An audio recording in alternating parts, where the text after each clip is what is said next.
كده؟ في واحد يعني ياخد محل، ياخد شارع؟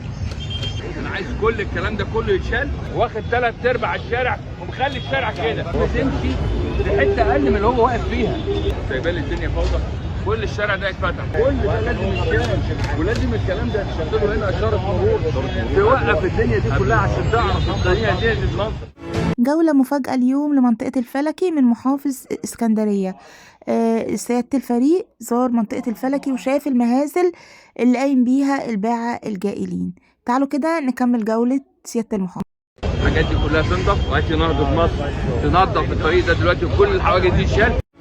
السؤال هنا هو لازم سيادة المحافظ ينزل بنفسه عشان الإشغالات دي يتم إزالتها ويتم نظافة الشارع من القمامة والإشغالات وسرقة الكهرباء وكل اللي احنا شايفينه ده؟ لازم المحافظ بنفسه اللي ينزل. جزيت خير لان هم كانوا ممتلكين الشارع والله فعلا بقالهم كام سنه. بقالنا 7 8 سنين على الوضع ده.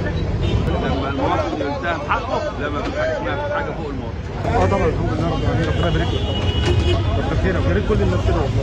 لا مش راضي على كده، انا راضيه ان حضرتك جيت وعملت حاجه زي كده، ده يعني دي حاجه متشكرين لك. شكرا سياده المحافظ. الحمد لله حضرتك ما بتسيبش حاجه غير لما بتنفذها، وربنا يديك الصحه يا رب. الوضع كان صعب جدا. هنعمل اشاره اهي. يا ريت. ما شاء الله، اللهم صل على النبي. عوضتنا على عبد السلام المحمود من وقتها لحد النهارده ما حد عمل حاجه في اسكندريه زي حضرتك. صفحة المحافظة صفحات الأحياء كلها شكاوى من المواطنين عن الحاجات دي والإشغالات والقمامة وسرقة الكهرباء وما إلى ذلك. يا ريت يهتموا بالشكاوى دي وينزلوا بالفعل على أرض الواقع ويحاولوا إزالة أو أسباب الشكوى وترجع اسكندرية زي ما كانت عروس البحر الأبيض المتوسط.